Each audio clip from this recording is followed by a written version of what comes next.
I mean, the reality is, like in these countries where we try and push Bitcoin adoption on the Lightning Network, like often the real problem is the stable medium of exchange issue if you're on a subsistence wage. And a lot of them use Tether. A lot of them use stable coins because they need them in those countries for payments.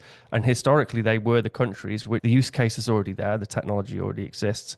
And yeah, I mean, it's I think probably a wise decision to pay a lot of attention to stable coins, and then also heed some of the advice of the people around you who are talking about Bitcoin. Not that I want Bitcoin adoption from the top down. I want it from the bottom up, of course. So ultimately, I don't endorse it or care about it, but it's probably a good strategy.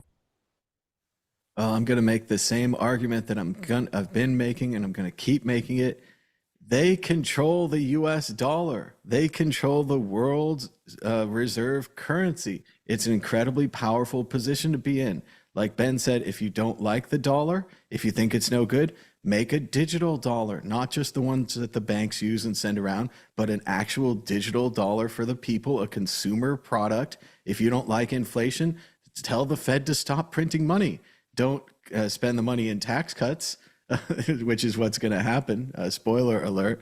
But once again, they control the US reserve, the world's reserve currency, which is a position of power in the world. If the United States loses being the world reserve currency, whether it's to Bitcoin, to the yuan, to something else, it's less good for the United States, less good for the country that they run, less good for the country that they allegedly live in.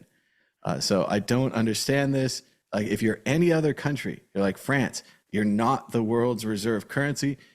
Destroy your own currency, replace it with the Bitcoin, compete against the dollar. If you own, run, control the dollar, hold all of your assets in dollar, your real estate's valued in dollars, why destroy the dollar? Like, and unless you're working against the country, you hate the country, that's cool. Destroy the dollar. You think it would be funny. You think chaos is funny. You think revolution is clean and pretty, and the results are going to be fine for you. Destroy the dollar. I don't know. Is it not just getting ahead of the revolution? Like they see the writing on the wall and then they're like, well, okay, we can try and fight this thing, which is impossible and it's a battle we're not going to win, or we can try and get ahead of it and then produce like a stable US dollar, which everyone's going to use. And while doing that, also start accumulating some Bitcoin because probably that at some point will outcompete the US dollar.